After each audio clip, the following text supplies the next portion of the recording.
Com es diu la teva obra? Titelles i marionetes. De què tracta l'obra?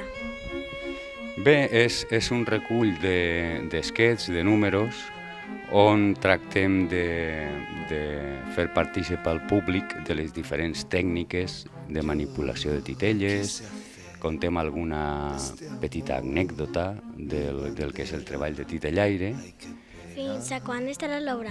Un poc anirem anunciant per caps de setmana. Encara no ho sabem segur, però per ara indefinidament. Este mes de maig segur. Per què vau decidir fer teatre?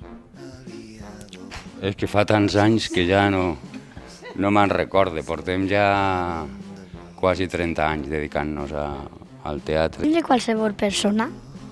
Jo crec que a tot el món li agrada perquè els xiquets veuen les titelles i els majors igual s'entretenen més en l'explicació de cada tècnica, però sí, jo crec que per a tots els públics. Fabriqueu les vostres titelles? Sí, per suposat.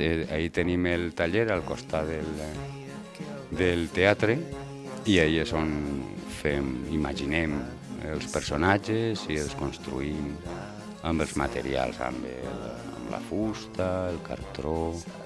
L'exposició la canviarem periòdicament tots els mesos, és a dir, el mes que ve ja n'hi haurà uns altres titelles, així perquè quan torneu a vindre pugueu veure altres ninos i vos contem les històries.